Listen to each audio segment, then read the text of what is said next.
মানুষ যখন বারবার ভুল করে একসময় মনে হয় আমি বুঝি শেষ হয়ে গেছি, আমার আর কোনো উপায় নেই। আল্লাহ কি আমায় ক্ষমা করবেন? জীবনটায় শুধু গুনাহ, গাফেলতি আর ব্যর্থতা। আপনি কি এমন অবস্থার মধ্যে আছেন? তাহলে শুনুন ভাই, আপনি এখনো শেষ হননি। আপনার কাহিনী তো এখনো শুরুই হয়নি। আল্লাহ বলেন, হে আমার সেই বান্দারা যারা নিজেদের উপর জুলুম করেছ, তোমরা আল্লাহর রহমত থেকে নিরাশ হইও না। নিশ্চয় আল্লাহ সব গুনাহ ক্ষমা করে থাকেন। সূরা জুমারের ৫৩ নম্বর আয়াত। লক্ষ্য করুন, আল্লাহ আপনাকে ওই পাপী বলেননি, বলেছেন আমার বান্দা। আপনি এখনও তার প্রিয়, শুধু ফিরে আসার অপেক্ষা। আপনি হয়তো অনেক ভুল করেছেন, নামাজ ফেলে দিয়েছিলেন, হারাম সম্পর্ক ছিল, মা বাবার সাথে খারাপ ব্যবহার করেছেন, জীবনে গুনাহ জমেছে পাহাড়ের মতো। কিন্তু জানেন ভাই, আল্লাহ বলেন তাওবা করলে আমি এসব পুণ্যে রূপান্তর করে দেব। সূরা ফুরকানের ৭০ নম্বর আয়াত। হ্যাঁ, আপনি ঠিক শুনছেন, তাওবার মাধ্যমে গুনাহ গলে যায় আর পুরস্কারে পরিণত হয়। আপনি শেষ নন, আপনি প্রস্তুত হচ্ছেন। কখনো ভেবেছেন আপনার চোখের পানি, আপনার একাকিত্ব, আপনার গুনাহের জন্য আফসোস, এসব কি এমনি এমনি? না ভাই, এই সবগুলো হলো আল্লাহর পক্ষ থেকে একটি ডাক, যে ডাক বলে তুমি ফিরে এসো, আমি এখনো তোমার জন্য অপেক্ষা করছি। আল্লাহ বলেন, আমি তাওবা কবুল করি সেই বান্দার যে অজ্ঞতায় গুনাহ করেছে, অতঃপর শীঘ্রই তওবা করেছে। সূরা নিসার ১৭ নম্বর আয়াত।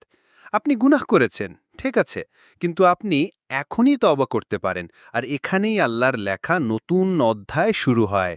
মানুষ বলে সব শেষ, আল্লাহ বলেন এখন শুরু।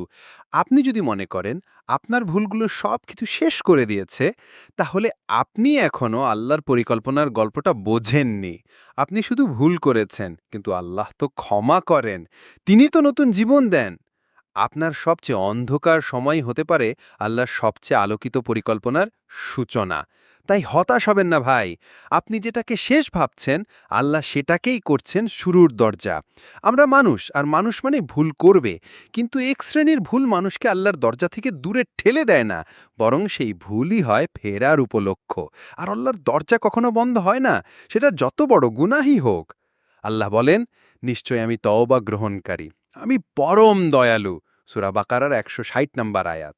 তওবা গ্রহণকারী বলা হয়েছে, একবার নয়, বারবার। অর্থাৎ যতবার আপনি ফিরে আসবেন, আল্লাহ ততবার আপনাকে গ্রহণ করবেন। কেন আল্লাহ বারবার ক্ষমা করেন? তিনি আমাদের সৃষ্টি করেছেন, তিনি আমাদের দুর্বলতা জানেন। আল্লাহ জানেন মানুষ দুর্বল, আমরা ভুল করবই, এটাই স্বাভাবিক। কিন্তু যে ভুলের পর ফিরে আসে, আল্লাহ তাকে ভালোবাসেন। আল্লাহ চান আমরা ফিরে আসি। আল্লাহ তওবাকারী বান্দাদের ভালোবাসেন। সূরা বাকারার ২২২ নম্বর আয়াত। লক্ষ্য করুন, তওবা করা মানেই হচ্ছে গুনাহ করার পরিণতি, আর সেই বান্দাকেই আল্লাহ ভালোবাসেন। কি আশ্চর্য দয়া! আল্লাহ আমাদের পাপ মুছে দিতে চান, কারণ তিনি পরকালেও আমাদের শান্তি দিতে চান। তোমার প্রতিপালক যখন তোমার উপর রাগান্বিত হন, তখনও তার দয়া তার রাগকে ছাড়িয়ে যায়। হাদিসে কুদসি।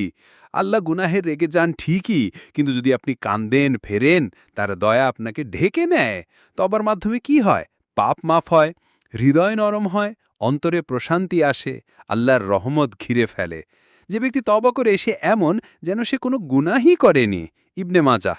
আপনি শুধু একজন পাপী নন, আপনি আল্লাহর প্রিয় হতে পারেন যদি আপনি ফিরে আসেন। তওবা হলো সেই চাবি যেই দিয়ে আপনি নিজের ভাগ্য আবার খুলে ফেলতে পারেন।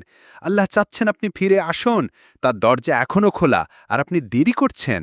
আল্লাহ আমাদের কাছে চান চোখের পানি, না ফেরার প্রতিজ্ঞা নয়। তিনি চান আপনি ফিরুন সেই ভগ্ন হৃদয় নিয়ে, যেটি একসময় ভুল পথে গিয়েছিল। ভুল করেছেন? ঠিক আছে, এখন ফিরে আসুন, কারণ আল্লাহ আপনাকে আজও ডাকছেন। তওবা মানে কি জীবন থেকে সেই ভুল পাতা ছিঁড়ে ফেলা?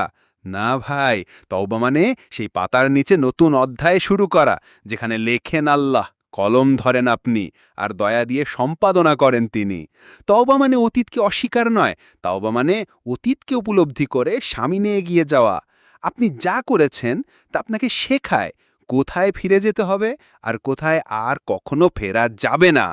আল্লাহ বলেন, যে ব্যক্তি তওবা করে, ঈমান আনে ও সৎকর্ম করে, আল্লাহ তাদের গুনাহগুলো পুণ্যে রূপান্তর করে দেন। সূরা ফুরকানের ৭০ নম্বর আয়াত। লক্ষ্য করুন, রূপান্তর অর্থাৎ পাপ পুড়িয়ে নয়, বরং পুরস্কারে রূপান্তর। তওবা মানে আল্লাহর লেখা নতুন কাহিনীর সূচনা। আল্লাহ আপনার জীবন আবার শুরু করতে দেন। আপনি হয়তো ১০ বছর হারিয়ে গেছেন, ৫০টা গুনাহ করেছেন। তওবা মানে আপনি বলছেন, হে আল্লাহ, আমি এখন বুঝেছি, আমি এখন ফিরে আসছি। আল্লাহ বলেন, তোমরা আল্লাহর কাছে খাঁটি তওবা করো। সূরা তাহরিমের ৮ নম্বর আয়াত। আপনি নতুন পরিচয় আল্লাহর দরজায় দাঁড়াতে পারেন। আমি তো এক পাপী। না ভাই, আপনি আজই হতে পারেন একজন তাওবাকারী প্রিয় বান্দা। তোমার রব পরম ক্ষমাশীল, তাওবা কবুলকারী, দয়ালু। সূরা নামলের ১১ নম্বর আয়াত। তাওবা মানে আপনি এখনো হারিয়ে যাননি, বরং আপনি এখন জেগে উঠেছেন। এই জাগরণই আল্লাহর পক্ষ থেকে পাওয়া সবচেয়ে বড় হেদায়েত। তাওবার পর জীবন কেমন হয়? চোখের পানিতে শান্তি আসে, অন্তরে পবিত্রতা গড়ে ওঠে, মানুষ বদলে যায় আচরণে, মুখে হালিমা, অন্তরে সাহস, আর আল্লাহর দরজায় ফিরে ফিরে যাওয়া শুরু হয়। তাওবা মানে শুধুই মাপ চাইছি নয়, তাওবা মানে আমি বদলাতে এসেছি। আপনার অতীত আপনাকে সংজ্ঞায়িত করে না, আপনার তাওবা পরবর্তী জীবনী বলে আপনি কে হতে চেয়েছিলেন। তাওবা দিয়ে শুরু করুন নতুন অধ্যায়, যার শিরোনাম হবে আল্লাহর লেখা নতুন আমি। আপনি হয়তো এমন অনেক কিছু পার করেছেন যা আপনাকে কাঁদিয়েছে, ভেঙে দিয়েছে, আস্থাহীন করে তুলেছে। কিন্তু একদিন আপনি থেমে তাকিয়ে বলেছিলেন, আলহামদুলিল্লাহ, ওটাই দরকার ছিল। আল্লাহ বলেন, তোমরা এমন অনেক কিছু অপছন্দ করো যা তোমাদের জন্য কল্যাণকর, আর এমন কিছু পছন্দ করো যা তোমাদের জন্য ক্ষতিকর। আল্লাহ জানেন, আর তোমরা জানো না। সূরা বাকারার ২১৬ নম্বর আয়াত। মানুষ যা দেখে তাৎক্ষণিক, আর আল্লাহ যা লেখেন তা চূড়ান্ত এবং পূর্ণাঙ্গ। আল্লাহ কেন দেরি করেন বুঝতে? কারণ আপনি তখনও প্রস্তুত ছিলেন না। হয়তো আপনি দোয়া করেছেন, কিন্তু আপনার হৃদয় এখনও ছিল গাফেল। তাই আল্লাহ আপনাকে তৈরি করেছেন, তবে দোয়া ফিরিয়ে দেননি। কারণ আল্লাহ অপেক্ষা করেন সেরা মুহূর্তের জন্য। আপনি এখন চান, আল্লাহ জানেন কখনটা আপনার জন্য সবচেয়ে উপকারী। নিশ্চয়ই আমার রব সৎকর্মশীল, জ্ঞানী। সূরা হুদ ৮৬। কারণ আপনি কিছু হারাতে না পারলে আল্লাহ কি খুঁজতেন না? আপনি ব্যর্থ হয়েছেন, কেউ ছেড়ে গেছে, টাকা গেছে, চাকরি গেছে। কিন্তু তারপর আপনি দোয়া করতে শিখেছেন আর আল্লাহকে ডাকতে শুরু করেছেন। বুঝতে দেরি হয় কারণ পরিকল্পনা বড় হয়। মানুষ শুধু ফলাফল দেখে, আল্লাহ পুরো কাহিনী জানেন। আপনি এখন যা বুঝতে পারছেন না, একদিন হয়তো কেঁদে বলবেন, আল্লাহ, তুমি সেরা পরিকল্পনাকারী। সূরা ইউসুফের সবচেয়ে বড় শিক্ষা কি?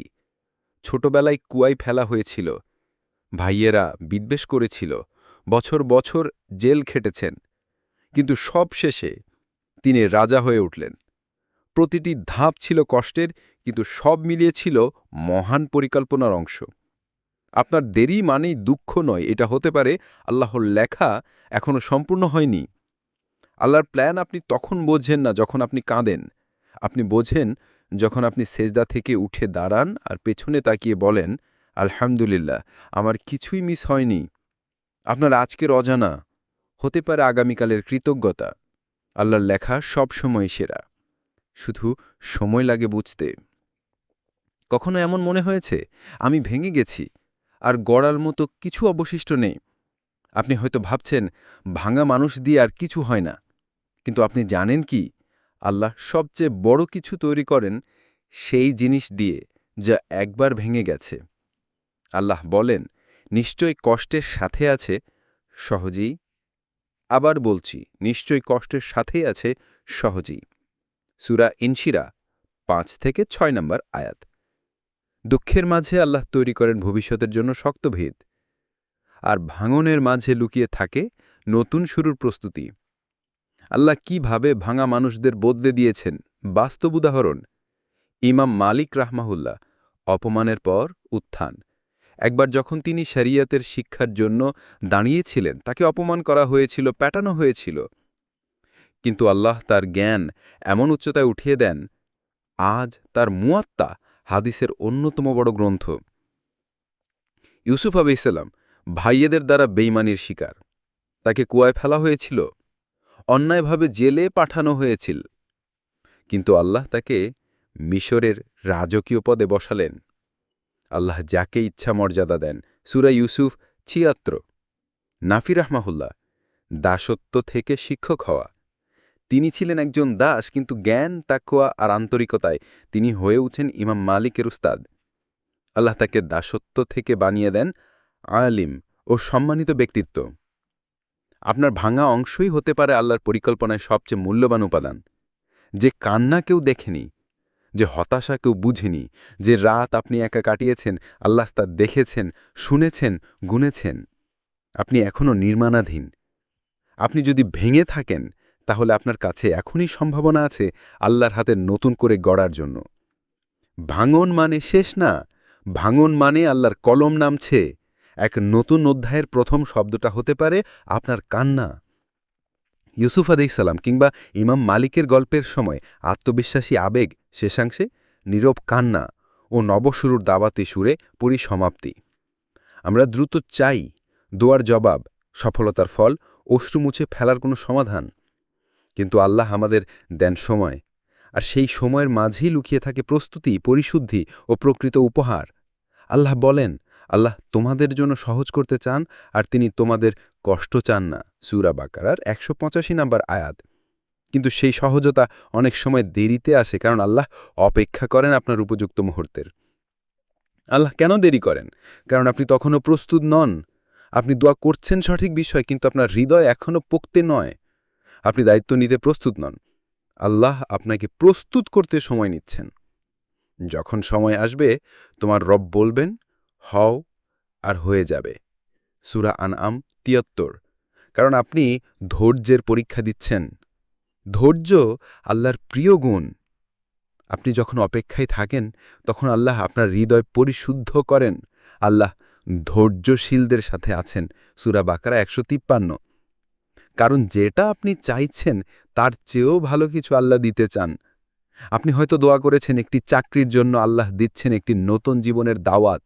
আপনি হয়তো চেয়েছেন কাউকে, আল্লাহ সেই কাউকে বাদ দিয়ে দিচ্ছেন কাউকে, যিনি আপনার তকদিরের জন্য উপযুক্ত। দেখুন নবীদের জীবনে দেরি কেমন নিখুঁত ফল দেয়। ইউনুস আলাইহিসসালাম হঠাৎ রাগ করে ছেড়ে গেলেন, কিন্তু দেরি, কান্না ও ভেতরের সজাগতা তাকে নবীন জীবনও ফিরিয়ে আনল। মুসা আলাইহিসসালাম ৪০ বছর মরুভূমিতে অপেক্ষা, অথচ সেই দেরি থেকে এলেন কালিমুল্লাহ, আল্লাহর সাথে কথা বলার সম্মান। রাসূল সাল্লাল্লাহু আলাইহি সাল্লাম ১৩ বছর মক্কায় কষ্ট ও অপমান, কিন্তু এরপর এলো মদিনার বিজয়, উম্মহর গঠন, দিন প্রতিষ্ঠা।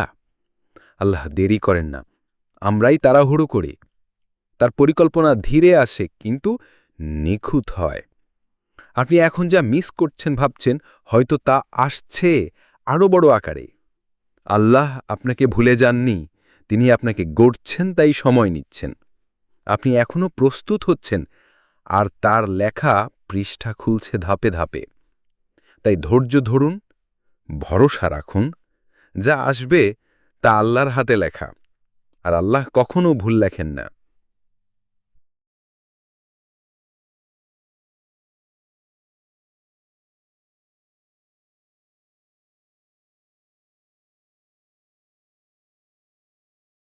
শয়তানের অন্যতম বড় ফাঁদ হল, তুই তো পাপী, তোরা লাভ কি? সে চায় আপনি আপনার ভুলের জন্য নিজেকেই ঘৃণা করুন, তাকওয়ার পথ থেকে একেবারে ছিটকে পড়ুন।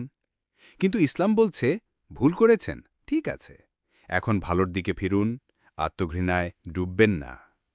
কোরআনের আসল বার্তা হল, শয়তান ভয় দেখায় গুনহর ফল দিয়ে, আর আল্লাহ প্রতিশ্রুতি দেন তার ক্ষমা ও কৃপা। শয়তান কথায় কথায় হতাশ হ বলে, আর আল্লাহ বলেন, নিরাশ হইও না। তো ভুল করেছেন বলে তওবা করতে গিয়ে হতাশায় ভুগবেন না, বরং ভুল সংশোধন করুন, তওবা করুন। ইসলাম কিভাবে দেখায়? হেলদি রিমোর্স, নাদামাত, অন্তরে খাঁটি অনুশোচনা; ইকরার, আল্লাহর সামনে ভুল স্বীকার; ইকলাল, ভবিষ্যতে না ফেরার দৃঢ় সংকল্প; ইসলাহ, সম্ভব হলে ক্ষতিপূরণ বা সংশোধন। তাওবা করা মানে গুনাহ ছেড়ে দেওয়া ও সৎ কর্মে ফিরে আসা। আত্মশুদ্ধির ৫টি ধাপ। দোয়া, ইয়া আল্লাহ, আমাকে ক্ষমা আর হেদায়াত দিন। পরিবেশ বদল, সেই গুনাহের পথে ফিরিয়ে নেওয়াদের থেকে দূরে যান। ছোট আমল শুরু, ২ রাকাত তওবা নামাজ, সূরা মুলক পড়া, সাদাকা, নলেজ গ্রহণ, কুরআন হাদিস, আত্মশুদ্ধির বই, খুতবা শ্রবণ, সাপোর্ট সিস্টেম, একজন ভালো বন্ধু বা শায়েক, প্রয়োজন হলে থেরাপি। আত্মঘৃণা ভার্সেস আত্মদয়া। ঘৃণা যায় হতাশায়, প্যারালাইসিসে, আর দয়া নিয়ে যায় দোয়াতে, পরিবর্তনে, অগ্রগতিতে। রসুল সাল্লাল্লাহু আলাইহি ওয়াসাল্লাম বলেছেন, যদি তোমরা গুনহ না করতে, আল্লাহ এমন এক সম্প্রদায় সৃষ্টি করতেন যারা গুনহ করবে, তারপর তওবা করবে, আর তিনি তাদের মাফ করবেন। বার্তা স্পষ্ট। গুনাহ নয়, তওবার অভাবেই আসল সমস্যা। ভুল নিয়ে বসে থাকবেন না, ভুলকে সিঁড়ি বানান আল্লাহর কাছে ওঠার জন্য। আপনার অতীতের পাপ নট ইকুয়াল টু আপনার পরিচয়। আপনার তওবা প্লাস আজকের পদক্ষেপই হল আপনার পরিচয়। আমরা প্রায় সেই সব জিনিসের পেছনে কাঁদি যার আমাদের জীবনে নেই। হারিয়ে যাওয়া মানুষ, মিস হয়ে যাওয়া সুযোগ, ভেঙে যাওয়া সম্পর্ক, চলে যাওয়া চাকরি কিংবা স্বপ্ন। কিন্তু আপনি কি জানেন, আল্লাহ কখনো কিছু নিয়ে নেন যদি না তার বদলে কিছু ভালো কিছু না দিয়ে থাকেন? আল্লাহ বলেন, তোমরা হয়তো এমন কিছু ঘৃণা করো যা তোমাদের জন্য কল্যাণকর। সূরা বাকারার ২১৬। আপনি যা হারিয়েছেন তা হয়তো আপনার দোয়ার উত্তরের প্রথম ধাপ। কেন আল্লাহ কিছু জিনিস দূরে সরিয়ে দেন? তাকে না সরালে আপনি আল্লাহর পথে আসতেন না। গুনাহের সম্পর্ক, অহংকারের সঙ্গ, এমন কোনো সুযোগ যা আপনাকে আল্লাহ থেকে দূরে নিয়ে যাচ্ছিল। আল্লাহ বলেন, তোমাদের দুনিয়া থেকে আমি দূরে রেখেছি যাতে তোমরা আমার দিকে ফিরে আসো। কোনো কিছু চলে গেলে আমরা আল্লাহকে ডাকতে শিখি। দুঃখ আমাদের ভিতরে ভাঙন আনে, আর সেই ফাঁক দিয়ে আল্লাহ নূর প্রবেশ করে। কোনো বিপদই তোমাদের উপর আপতিত হয় না, তা আমি না জানলে নয়। তোমরা যেন যা হারাও তার জন্য কষ্ট না পাও, আর যা পাও তাতে গর্বও না করো। আল্লাহ আপনার জন্য আরও ভালো কিছু রেখে দিয়েছেন। আপনি যেটা হারালেন তা ছিল ভুল দরজা, কিন্তু আপনি জানেন না, দেওয়ালে থাকা বন্ধ দরজার ওপারে আছে আল্লাহর অপ্রত্যাশিত রাহমাত। আল্লাহ আমাদের দেন উত্তম বদল। যেমন নবী সাল্লাল্লাহু আলাইহি ওয়াসাল্লাম হারালেন তায়েফের আশ্রয়, কিন্তু পেলেন মদিনার বিজয়। আপনি যা হারিয়েছেন তা নিয়ে ভাববেন না, ভাবুন আপনি কি শিখেছেন। কখন একটা হারানো জিনিস আপনাকে এমন জায়গায় নিয়ে যায় যেখান থেকে আল্লাহর লেখা জীবনের আসল সূচনা হয়। জীবন শুধু সেই নিয়ে নয় যা চলে গেছে, জীবন সেই নিয়ে যা আসছে আল্লাহর পক্ষ থেকে। আপনার চোখ হয়তো জলে ঝাপসা, কিন্তু যেটা আসছে সেটা সেই চোখ দিয়ে দেখবেন যা কান্নার পর পরিশুদ্ধ হয়েছে। আল্লাহ যা রাখেন তা শূন্যতা নয়, তা প্রস্তুতির জায়গা। আপনি হয়তো অনেক কিছু হারিয়েছেন, ভুল করেছেন, বারবার হোঁচট খেয়েছেন, কিন্তু এক মুহূর্ত ভেবেন না আপনার গল্পটা শেষ হয়ে গেছে। আল্লাহ বলেন, তুমি কি ভেবেছ আমি তোমাকে এমনি এমনি সৃষ্টি করেছি? সূরা মুমিনুন ১১৫। আপনি একজন উদ্দেশ্যমূলক সৃষ্টি। আপনার জীবনের প্রতিটি বাঁক, প্রতিটি কান্না, প্রতিটি অনুতাপ সবই এক মহান কাহিনীর অংশ। গল্পটা যদি আজ দুঃখময় হয়, তাহলে মনে রাখবেন আল্লাহর কলম এখনও চলছে।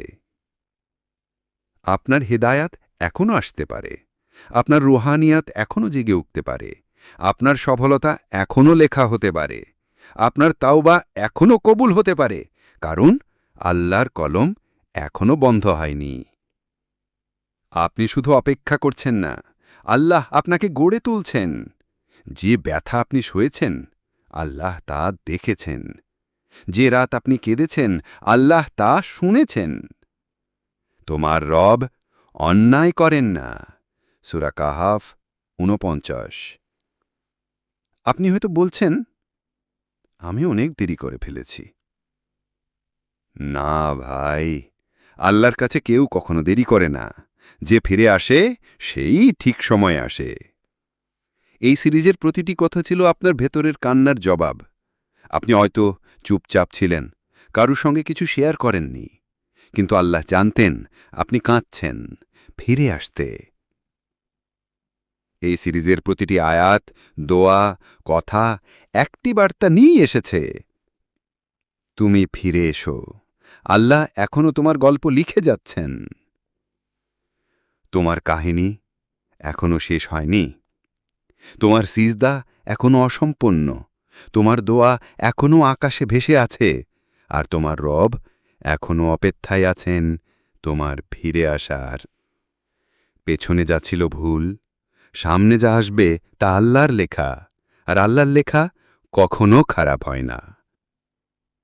সিরাত আত-তকওয়া থেকে হৃদয় ছোঁয়া দাওয়াত।